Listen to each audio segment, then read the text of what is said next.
for me too. Well, hello, you people on Tell, the everyday live lesson with a new episode. I think it's episode 190. We're approaching 200. And if you view this, you can already see that I have a guest today. I don't always have that. Her name is Mel Lauren Tuomi, if I say that well. And she said to me, and I thought it was like, everything that ends with an I think it's from Italy or Spain, which is of course not so smart because it's actually from Finland. Yeah, she is not from Finland, but her name is Finnish, right? She is a certified personal trainer with 20 years of experience. I could give all kind of compliments, but I don't do that now. Behavior change specialist, NLP, we have that in common, NLP coach, weight management and fitness nutrition specialist, and a single mom running 2 businesses. So that's by itself already impressive. Both things, by the way, being a single mom is not an easy thing, and running 2 businesses is definitely also not a single thing. So I don't know how you do that, Mel, but we'll find out soon enough, right? And Mel's mission is to empower, tone, and ignite the mind. I love that. Body and spirit of women to release the unwanted weight and limiting beliefs, keeping them out of a cycle of stuck, I guess. It's not keeping them in the cycle of stuck. We don't want them in the cycle. Yeah, you want to get them out of the cycle. Okay, so forgive me, guys. It's always the same, right? If Jean has to read something, he always messes it up, But welcome, Mel. Thank you so much for having me. I really am excited to be here. Yeah, it's always, it's amazing the people you meet when you have a podcast. And Mel, if I can give a little bit of a background story, how we met, because in all honesty, I must say this time, actually, we have never met before, right? Right. But she met to one of our initiatives, which is a dancers movement to stop sexual abuse. Most of my listeners, they know that, right? And that's the non-profit organization that's also supporting this podcast. And one of the new initiatives we are launching there is what we call I tell my story so that there is one story less to tell. So I tell my story so that there is one less story to tell, or in short, one less to tell. Yeah, so that's the short. And it's an initiative where we actually invite everyone, it doesn't have to be a coach like Mel, but we invite anyone to actually come forward and tell their story of abuse, domestic violence. So it's a pretty serious topic that we have, but I'm a strong believer, as you know, that telling your story is very beneficial in the healing process, so to speak. Right. Yeah. So therefore, we think we do that. In my book, Broken Silence, I just plug in a little commercial here. In my book, Broken Silence, I give all the steps why it is so important and how to tell your story so that it doesn't only help you, but it also helps the people around you. Now, Mel is one of the first who actually came forward and say, I want to support that, but I also believe that my story needs to be heard as well. And it's not to get attention to Mel, but it's actually that other people can see that no matter what you have been through, it's not always easy, but what I say, you can still live a life of passion and purpose after your abuse. Yeah, that's I'm already tearing up. We didn't even start yet, but your intro and everything that you're talking about, I'm just like very in my feels. I promise I won't be crying, but just your intro, and it's such an awesome movement, and I'm excited and honored to be one of first people to step out for it. It's an honor to have you on the show. And Mel, I cannot tell you how often I cried on my own show, even if I don't have a guest. I just cry about everything. And but it's always about emotional expression, right? So let's start there. I mean, it's why do we sometimes have a little bit of problem to cry? I don't, to be honest, but do you? Actually, I'm a big crier. I don't know. Yeah, I've always been very, very in touch with my emotions. I've been very emotional.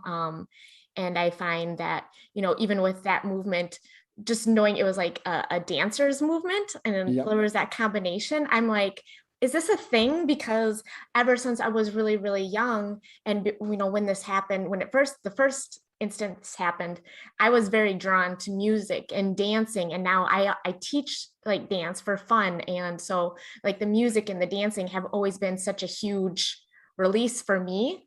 And it's always like, I feel like it's kept me alive, honestly. I mean, for a good portion of my life, it was a way for me just to kind of release. So I feel like I've always been really in touch with my emotions. I've just never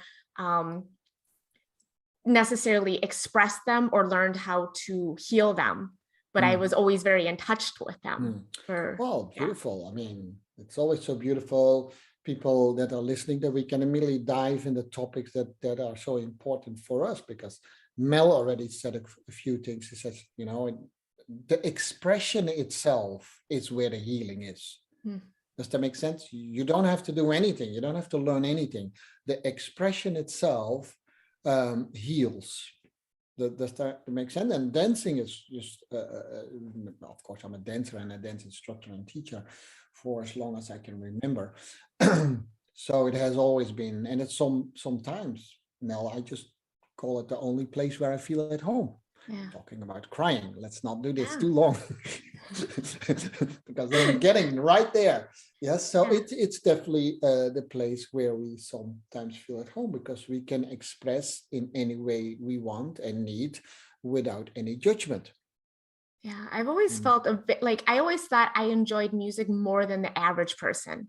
Like honestly, like I always felt for myself, like music and movement were like, I felt like they were my life. Like I felt like if I didn't have like music, I'm like, I don't know if I would exist. Like that's actually what got me into fitness in the first place, is I would put on headphones and I would just listen to my music and be lifting weights or rollerblading or doing something. I would just be like, it was like the only way I knew how to like be okay.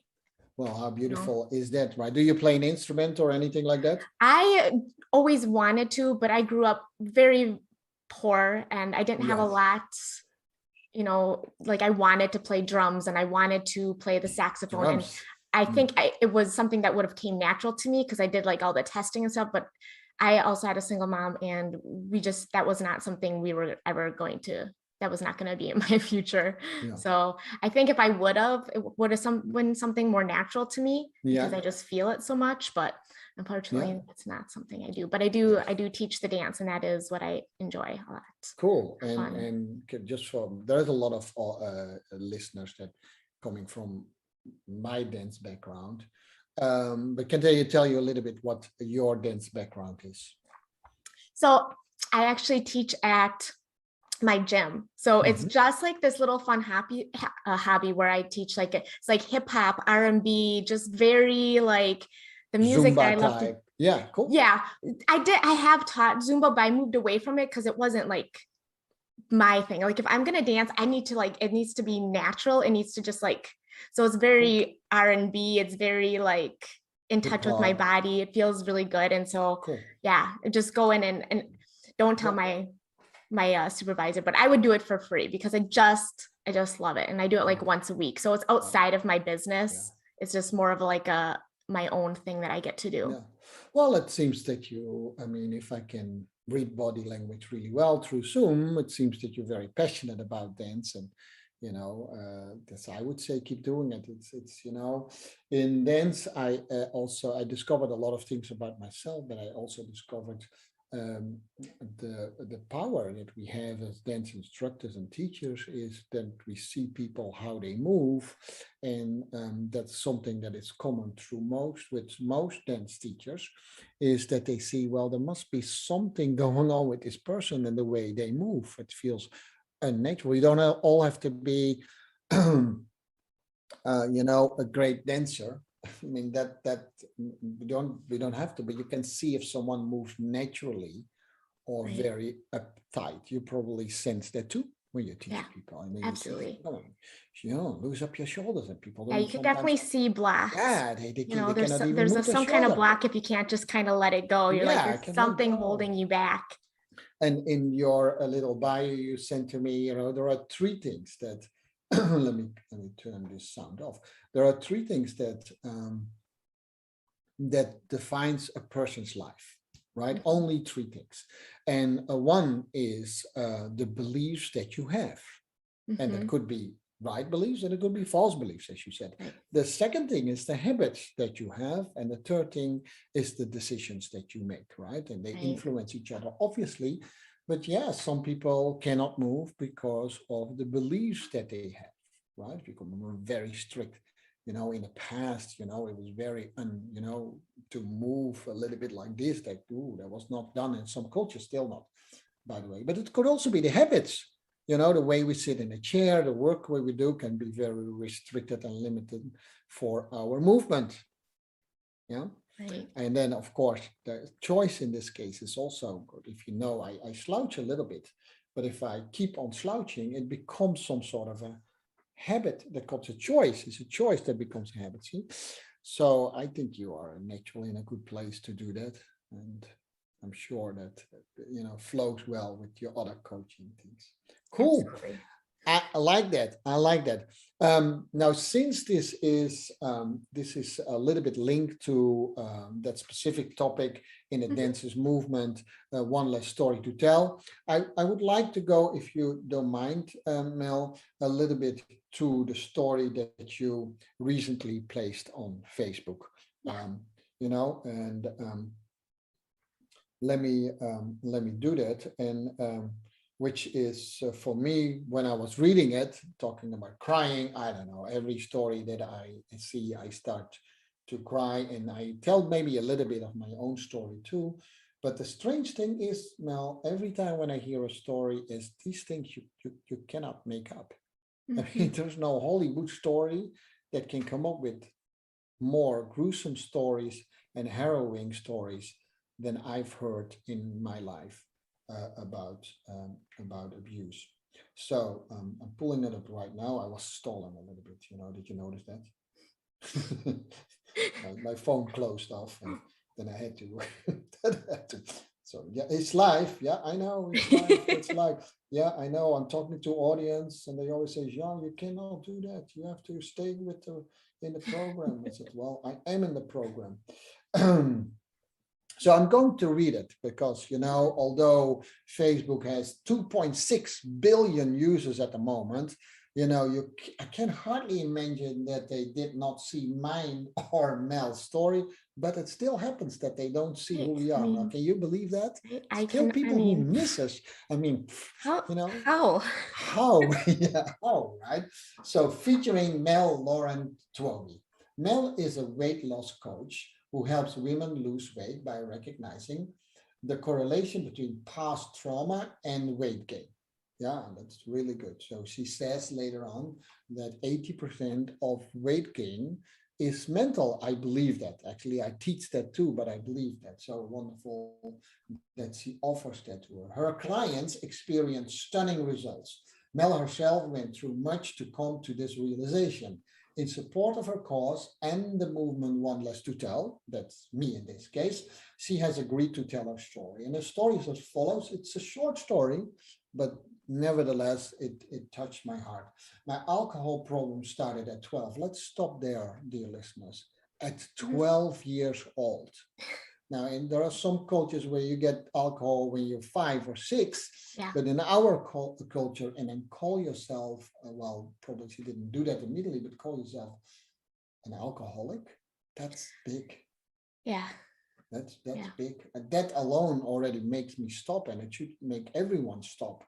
A 12-year-old kid should not have those problems.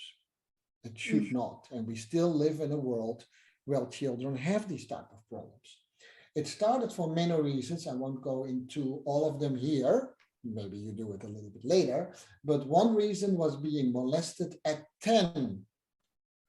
Now, I don't use this word lightly. You can read over it very quickly, but there are two things in there. To be molested by itself, whether you're 10, 20, 30, or 100 years old, is already something that's really horrible. But if you're 10 years old, and if I read between the lines really well, we call him a family friend. I can only imagine how hard it was for you to write it down.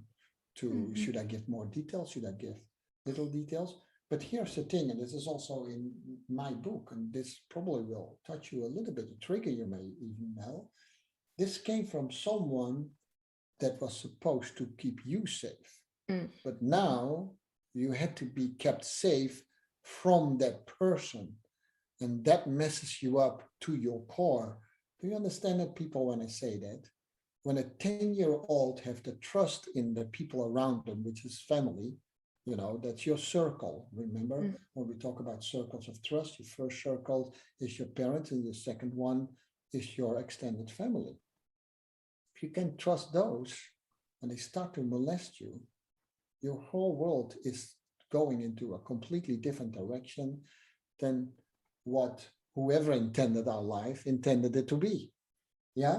So she said we call him a family friend. You obviously don't have to mention names, but I was abused since I was 7, sexually abused by my uncle until I was in my late 12s, 5 years in a row. Same thing. Someone that you trusted, someone that you should be able to trust, was not to be trusted. It was the straw that broke the camel's back. Now, it's a nice thing to say. You have good things with words too. Little Melissa's, that's Mel, she's not so little anymore. Little Melissa's tiny heart couldn't bear the pain, so she started to drink. I paraphrase a little bit. I drank to numb, I drank to feel dead, to feel alive, I drank to lose consciousness. I drank on the school bus on the way to school. And mostly I drank to forget. So let's go too fast over this little piece of text, right? There's 2 things that I drank to feel dead, which means the suicidal tendencies in there in this young person, Mel. I'm talking now, and I don't mean it in a wrong way or a creepy way. I'm talking to a very beautiful woman here who went through something I can hardly imagine. And then to feel alive again, it's nice. A roller coaster is nice. But if your day is a roller coaster, and if your day is a multiple number of roller coasters, and I can definitely testify to that too, there's almost no energy left to do something else. You just don't know what to do anymore. To lose consciousness, to gain consciousness, I drank on the school bus. Can you imagine? We sit on the school bus. Every one of us here has been on a school bus, right? Except you're Dutch like me, you walk to school or you take a bicycle. But all the other people on my show, they are here in a school bus. And so you don't go in a school bus when you're an adult. You go to on a school bus when you're a child. And to have then your back on your lap, where you secretly zip out of a cup to drink alcohol, that's unimaginable. I've never heard that before, seriously, right? And mostly I drank to forget, and that's what I did. I live with daily memory loss, right? Because that's what alcohol do. Alcohol, even as an adult, is very bad specifically for your brain cells and your memory. But when your brain is not fully grown yet, it could do damage that goes beyond anything. Yeah, I almost wanted to make a joke. So if you say something really weird, Mel, then you have an excuse now. You can say, "But I was an alcoholic. I can't help it." Right? So let's joke a little bit about too to keep it light. Right. But just think about it. It's literally a miracle. As one of my therapists said to myself just quite recently, is that I'm just there. And I could say the same thing to you, Mel.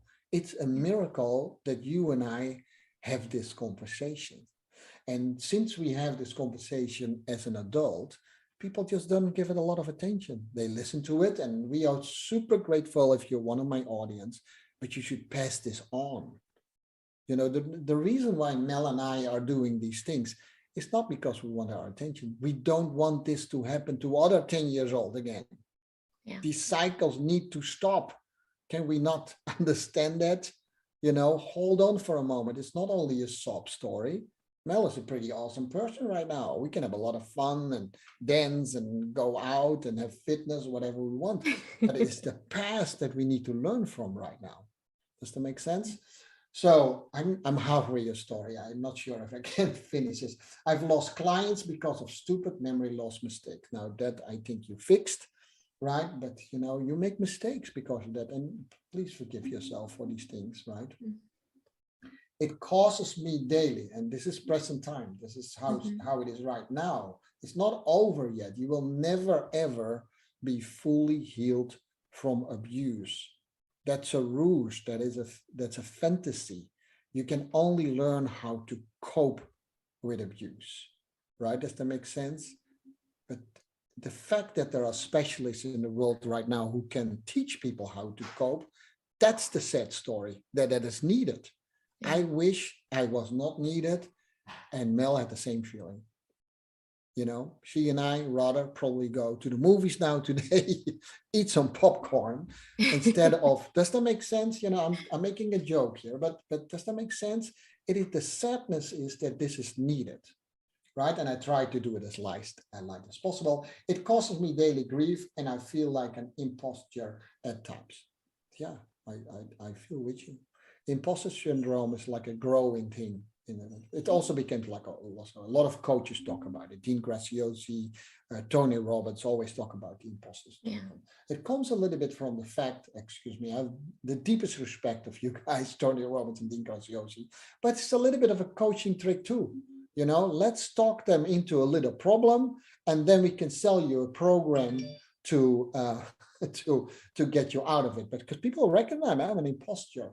But here, what Mel says, it's not an imposter syndrome because we just not feel so good or we're insecure or stuff like that. This is because something in her past happened, almost unimaginable, that causes that imposter syndrome. So can we have a little bit of respect for that, please? But one day I had a conversation with a client that made me realize where I lack is also where I pull strength. Make from your mess your message, right? That's good. Make from your weakness your power. Make from your pain your gain, whatever you want to call that, right? Yeah. And that's amazing. That's amazing. We call that the turnaround, right? And when you can do it, and Mel's doing that perfectly in my business mastery class, I do that. You can help people to walk the same road as you do, just do it a little bit faster. They have to go through the same things, but they don't have to go through all the mistakes and all the pain and grief. Some of them, yes, as we have been through, but not all of them. And that means it's not that we can bring clients to the point where we are, because maybe we are successful in things. What my dream and wish is that we can bring our clients there so that they can go even further. And if everyone does that, just for a few decades, can you imagine where the world would be? Right. See, that's what's written in here. It's beautiful, by the way, because I have a gift. Now, that probably took a lot of strength too, to say to yourself what you're good at, because it sounds like, okay, I have a gift, but you do have a gift. Mel, a gift of being able to truly connect with women who have hurt hearts that manifest in weight gain. I love all that. Physical and physiological. Sorry, that also hard word for me, but I'm excused because I'm Dutch. I can intuitively tap into the subconscious reasons why my clients actually put on weight in the first place and help them to heal. 80% of weight loss is psychological. I do believe that 20% is strategy. Both are 100% necessary. We are on this earth to help each other to heal. We are more than our bodies, and we are more than our past. Beautiful as that is, we are going to talk about that too. And it sounds maybe like a little plug for Mel and the work that she does, and rightfully so, by the way, because if this platform that I have can give more business, that's the negative way of translating it, but give Mel a wider reach to do what she does in the world. And that is exactly why we are sitting here with each other on this podcast, right? Okay, I need to take a little moment. Is there anything you want to add to that story? Oh, man. So that was, when you said it was short, it was just a little blurb, that, I think the incident when I was 10, unfortunately, was just one of the first. And I think because of the path that it kind of put me on, it put me in a lot of really horrible situations that just made it worse. But that was the one that kind of was the catalyst that really it just made my life very, very hard to get through for most of my life. Yeah. I was so my mom was a single mom. My dad left before I was born, so I don't have any relationship with him. And my relationship with my mom was strenuous, and there's other circumstances behind that, which I won't bring into because I don't want to bring other people into this. Yeah. No, But no I need did to. go through foster care, and obviously with the drinking, I didn't have a normal childhood. I didn't have normal relationships. I dealt with depression, and I did try to kill myself. Um, and just the situations that went around all of those circumstances, the support I had around me was not what I would have needed. So it just, everything kind of built upon each other more and more. And um, so I had quite a few run-ins with sexual abuse from numerous people, from um, again, I will say other friends of the family. I won't say who these particular people are, but I've had a couple instances like that within my own home where I was mistreated. I was drugged and raped twice by two people that, one, I don't even know because I was out with a boyfriend at the time. He left me, and I just woke up in a bar. I don't have any recollection of everything. I remember having one drink and then not remembering anything. And then I woke up in a bar by myself in the middle of winter. And I think my abuser was in the bar, but I wasn't going to go look for him. So I walked home like probably 3 miles in the snow in like freezing cold weather because my boyfriend at the time wouldn't pick me up because he was mad at me. He was mad at me and he wasn't going to pick me up, even though he left me there to be abused. And I never really talked about this. So like before coming onto this podcast, I really never thought like the instances would flash, every once in a while. And so I had PTSD. I went to a therapist once and she's like, this is what you have. Cause I'll just be like living normal life. And then all of a sudden I'm bawling. And people will be like, what's wrong, Mel? I'm like, you don't go into it because you're like, what? I'm going to go into my story. Like, that's not something that's going to happen. But I spent a little bit of time the other day and I'm like, I actually got assaulted by 7 different people before the age of 20. And so like the first one I think was a catalyst that just kind of sent me on this path where I was never in a safe situation. I don't know if it's because I didn't think I was safe. So I didn't like surround myself with people who would keep me safe. But I feel like I spent the first 20 years of my life just feeling very, very unsafe. And I look back and I go, I really, really was not safe. Like I really did not have anyone there to protect me. And so I got victimized over and over and over again. Yes. So oh my gosh, I'm lost for words. Like I said, every time when I hear a new story, and unfortunately I hear many through the work that I do, I'm always astounded what you can been through, what you have been through. I'm so sorry to hear that, but at the same time, I also admire you so much for bringing this outward. There is healing, of course.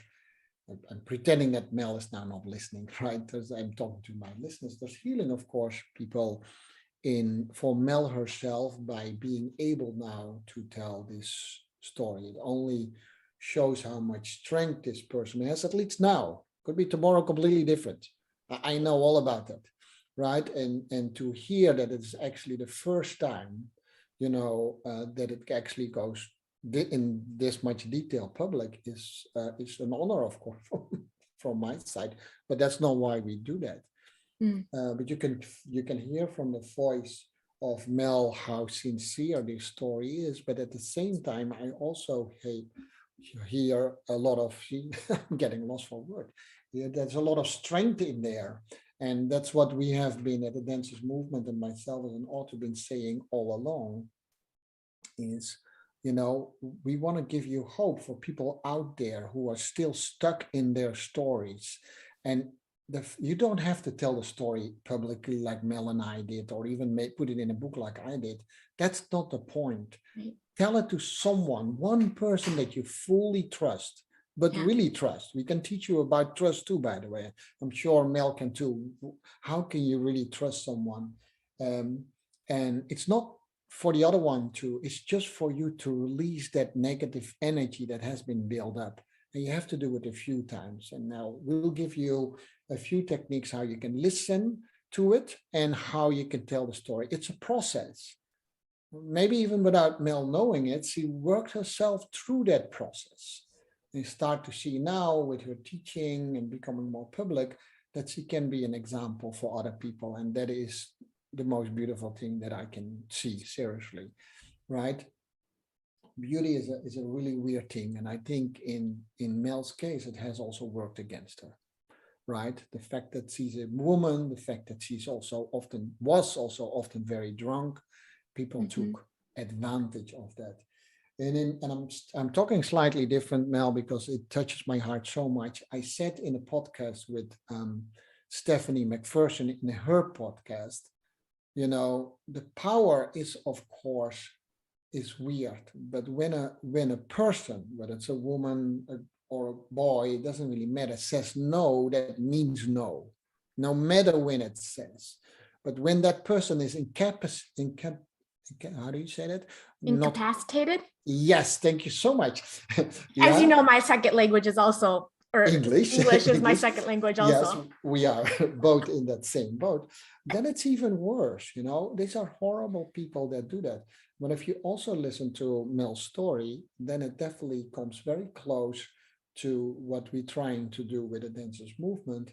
And we try to teach people, yes, there are perpetrators out there and they are very scary rapists. They are predators. But that's just a small percentage of the people we talk about. The people that rape us and that rape you, there is already a little connection. It is maybe a boyfriend that just left you there to dry, and then he's angry to not pick her up because, she did that. There's someone that says, oh, I'll drive you home because you're drunk, or they slip something in your drink. It's always someone that you already have a relationship with most of the time. More than 80% of the rape cases is done by someone that the person knows quite well. That is shocking. I heard at least 2-3 times the word family member in this, or a relationship of a family member. So you would expect from a family member that she or he is the filter to bring safe people in your house instead of bringing the enemy in your house. That's where the problem is. Do we see that, people? I'm so sorry that you had to go through this, Lauren, but at least you make from your message and do something with it. And I hope you give the strength, and I'm sure you do, to other people who are listening right now.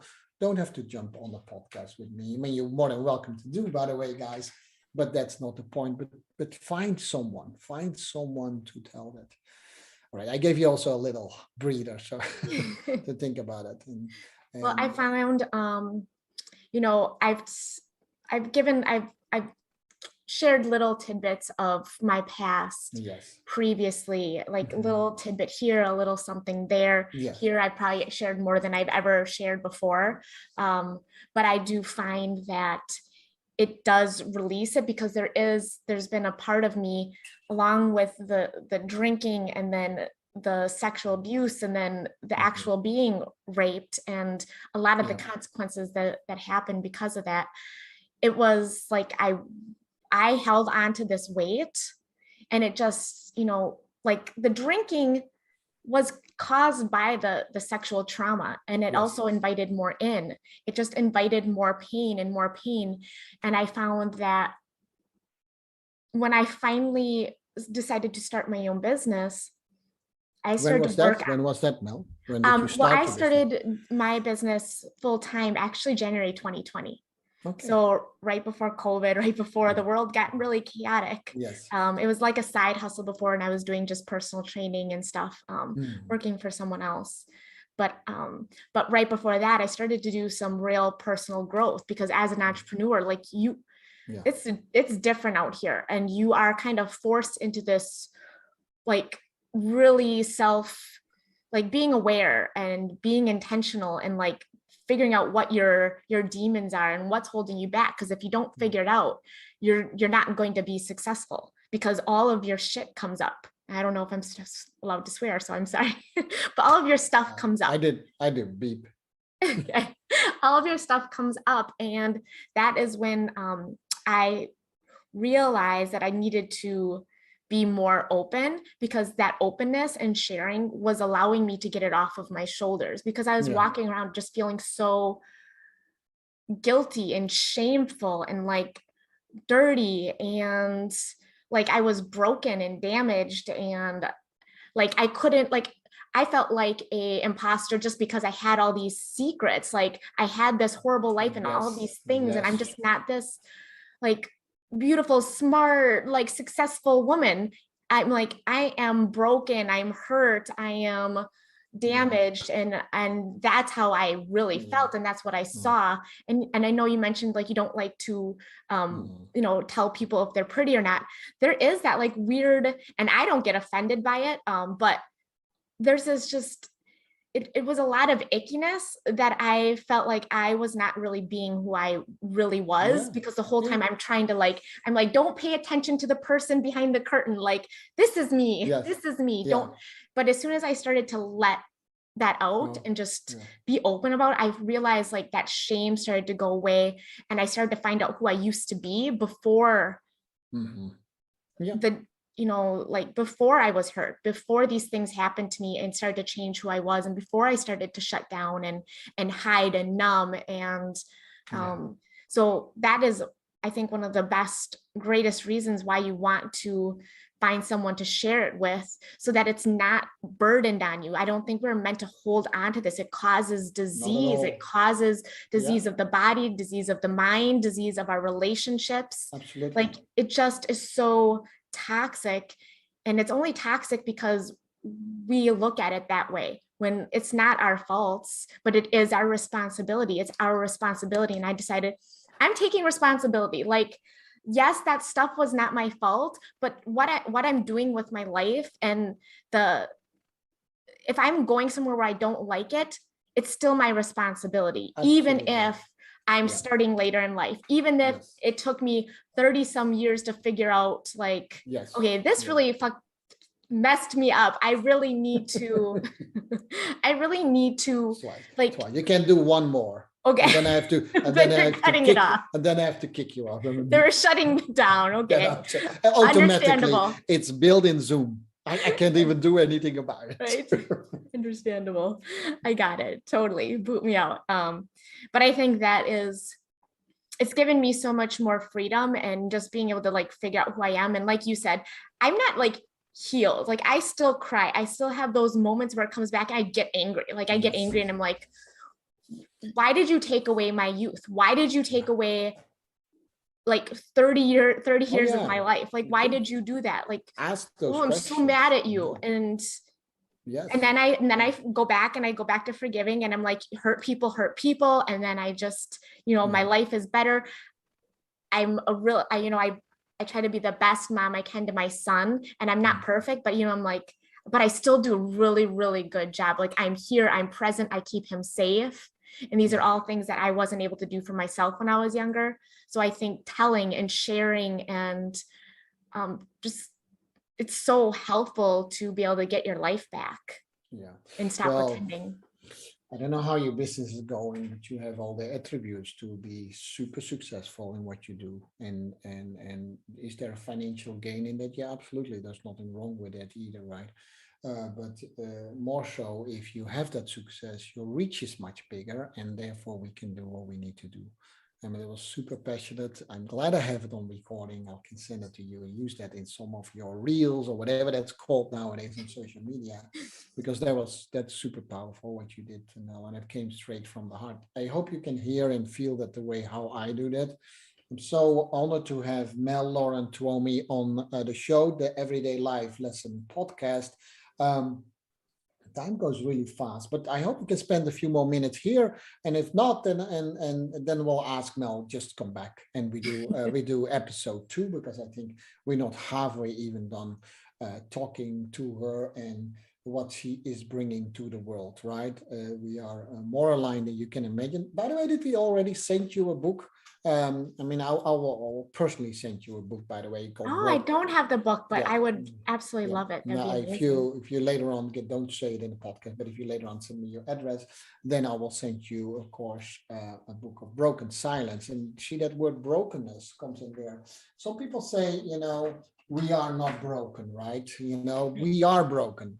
And I don't mean that in a Christian way or whatever. I mean, if you're Christian, that's okay, of course. But I mean that just as a kid, we feel we are broken. So don't come up with us too hollow sentence, we are not broken, because we are broken. And that's how we feel. We feel the pain sometimes daily.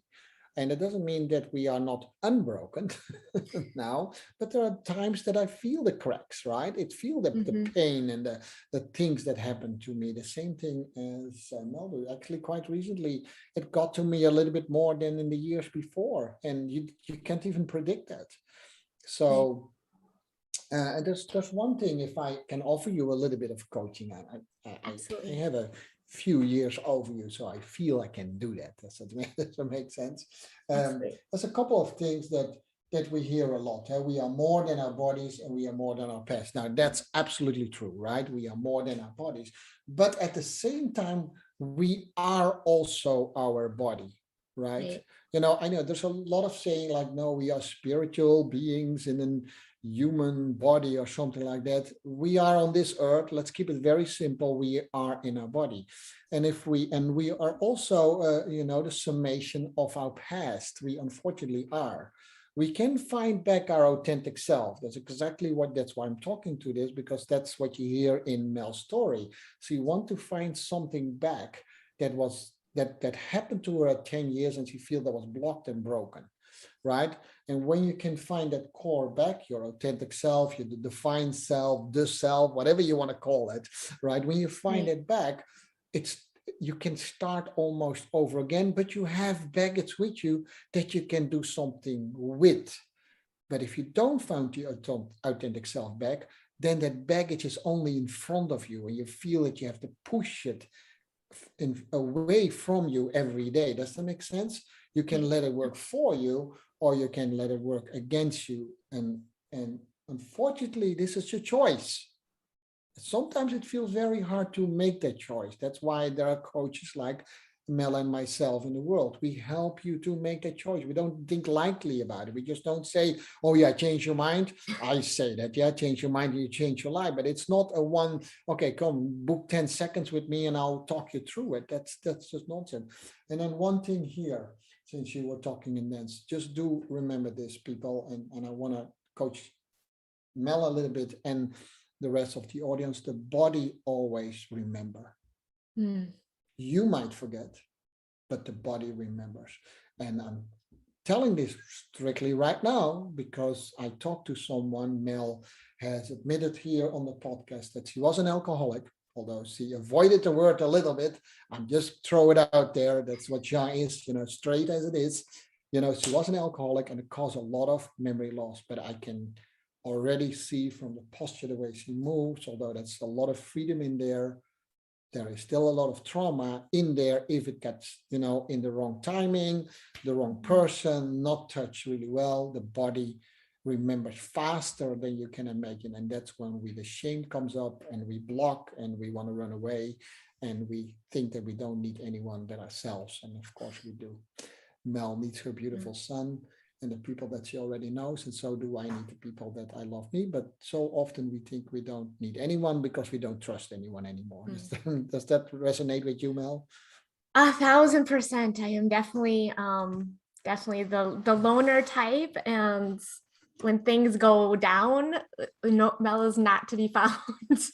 Yeah, I Yes. definitely. Yeah.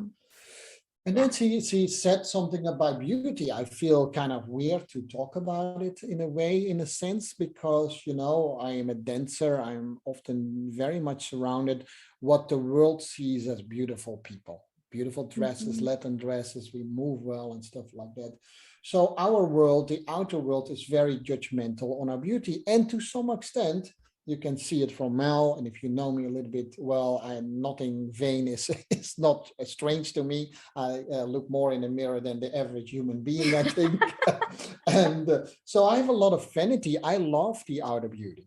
I do love that in women. I do love that in men. I love, I love art. I love all these things. There's nothing wrong with that, right? It's not, if we talk about over sexualization, that doesn't mean that you have to put, a garbage bag on top of you and never go to a hairdresser. Just do that. Do what Mel is doing, which I think is astounding, because a lot of people that are so hurt as you were start to also lose taking care of the outer self. The inner self is super important, but the outer self is also important.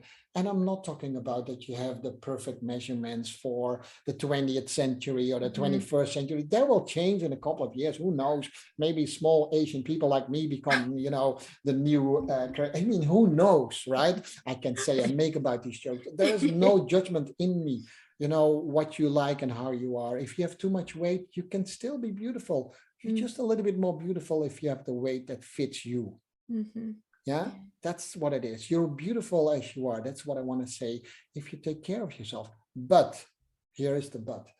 But because Mel looks the way she looks, and because dancers look the way they sometimes do, and I was a young boy who always was seen as too young, a little bit girly, that does not make me subject to your craziness. And don't look at me as an object. I'm still a human being, and so is Mel a human being.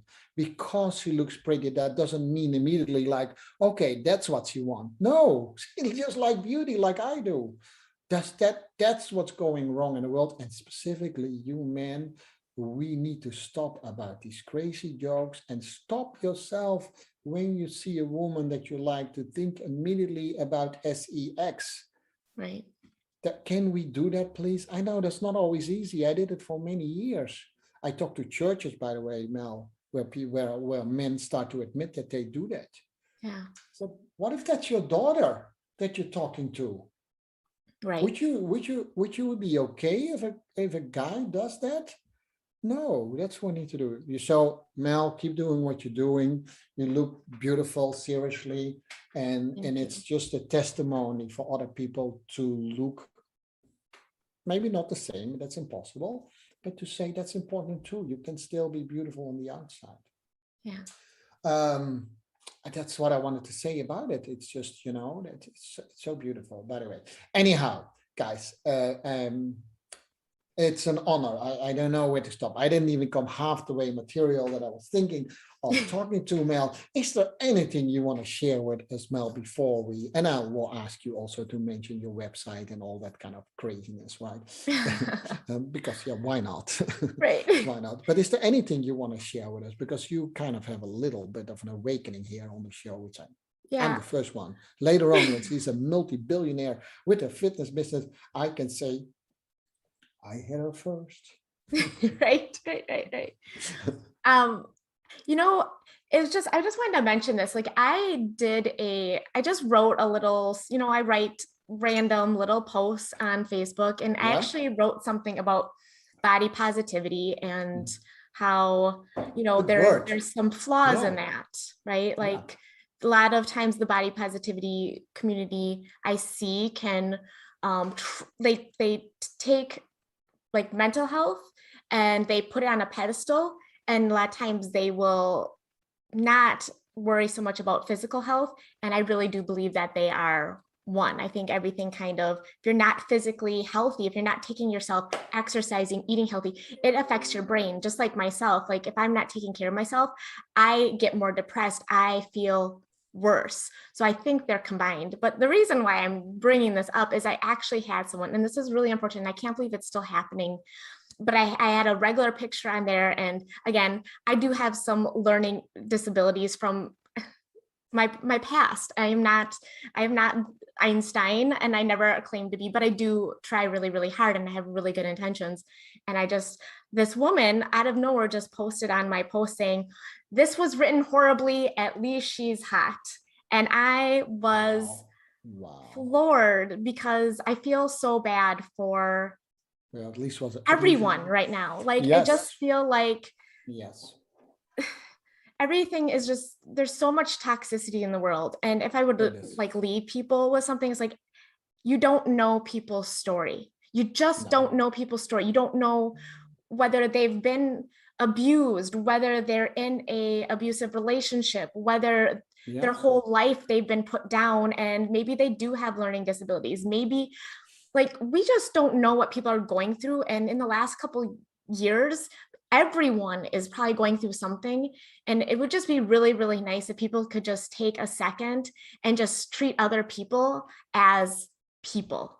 Like, this is a person, I don't know what they're going through, but I'm not going to go out of my way to make them feel worse about themselves. I just want to put that out there. Like, just because I've been on social media for the last 2 years more, and I'm just like, let's try to heal people. Let's preach, Pastor Mel.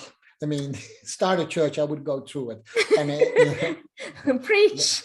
Preach, Pastor Mel. No, it's so true. I mean, it's so aligned. You say it much more beautiful than I do when I'm on stage, to be honest. I mean, it is so true. Can we stop for a little bit and think that the other one has a story too? We're so self-obsessed. But here's the thing, Mel. This is maybe a shocker for you or not. But this is why I maybe sometimes don't have so many fans, because I am sort of a Don Quixote, if you know who he is, fighting the windmills in Spain, in all these crazy things that we say nowadays on the internet, right? And it's all these one-liners that I used to make myself too. I'm not better than anyone else, but here is one what you talked about. This is what I hear. This is maybe not what you meant, but this is what I heard, right? So people say, you need to love yourself first before you can love someone else. Right. I know that sounds really good, but I can tell you with 100% certainty, and I don't know Mel, that the drastic change came in Mel's life when some little boy came into her life, and she had to pour all that pain and love into that boy and make sure that that would never happen to her. And that story proves that you learn to love yourself through someone else. Yeah. If Mel and I, that sounds really weird. If I need to think that I love myself first before I can be in a relationship with someone else, I would never love someone else. I would always think, in the situation where Mel and I am in, we would always think that we're not good enough. But when she loves her boy, the boy reacts immediately to her, whether she did something good or not. That's a good test. You know how to correct. If you have a relationship like we have on the podcast, really quickly, we know whether we do something good for each other or not. Does that make sense? The power is in the relationship, and what internet is trying to sell us, and you can do your own spiritual work and think where that is coming from, is try to make us individualists. We need to be successful alone. We need to be beautiful alone. We need to be beautiful through someone else. What I do here in a podcast, I put a light on Mel. Does that make sense? Because that's what she deserves. And I hope she does that to someone else too. That's what we need to do. Can I add that to your story? Because that was so beautiful. Absolutely. Yeah, people do that. People do that. Sometimes out of jealousy. I have a friend, and her name is Kim. And Kim brought to bear, the crazy situations in the dance world sometimes, where there's a lot of abuse as well. Well, the way she does it, I might not always agree with it, but she gets a lot of attention, and rightfully so, and that's really good. I admire her for that. She's powerful. She brings stories out there that need to be heard, right? I'm a little bit not so much into focusing on the people that did wrong, or the organization. Then those need to change, by the way, but I'm just more empowering women like you do, and the people who prevent that. But anyhow, because Kim has now a little bit more attention, you will not know how many people, specifically men, sent her all these inappropriate messages. It's just crazy. It's like, where is that coming from? Yeah. Like we are targets. Women more than men, by the way. Happens to men too, by the way. Yeah. But women more than men, right? So I'm sorry that you have to go through that. It is unfortunately part of what you do when you put yourself so much public. So Right. strengthen up, do that. You know, you can always take a self-defense class with Jean, by the Right. way, that I do that. I need a teach. thicker skin. I Yeah. told you I'm emotional. I've always been emotional. So like I Yeah. gotta Yeah. toughen up a little bit. Well, that too, but the openness that you have is actually more disarming than anything else, right? Yeah. If you put your fist up to another guy, they put their fist up too. Right. If you keep your open hand, they will calm down, right? I do seriously do women's self-defense for this type of situations. Yeah. So anyhow, thank you so much, Mel. There were so many more things that I wanted to know from you. I hope I can invite you back again in this tell. Stay a little bit with me in the after talk, but I say goodbye to our listeners. And just to make sure, it's Mel Lauren Tuomi. Yep. And she is an awesome coach. She says it's a weight loss coach, but it is so much more. If you need some inspiration, you got stuck in it, just give her a call after you called me, of course, right? Because you know I'm the master coach, and then no, I'm just kidding. I'm absolutely kidding you. But can you mention your website or? Well, actually, I mean, I would love if people just came and found me on Facebook. It's Mel Lauren Fitness. Or Mel Lauren Tuomi on Facebook. Otherwise, if I do have a Facebook group. It's called the Ultimate Femalepreneur Weight Loss Formula or Tough, but you can find it through Mel Lauren Tuomi. I will put that in the show notes as that it's called as well, so you can find it back there. But just in case, and if I post this podcast, I will make sure, Mel, that's mentioned. Yeah. So for all the people that were with me, thank you for listening. Hope that you come back to us and listen to another episode of Tell, the Everyday Life Lesson. Yeah, who knows who is the next guest, or maybe it's just Sean by himself, and you have to listen to that again. But I hope to have Mel back real soon. For now, we say goodbye and see you next time. Bye, guys.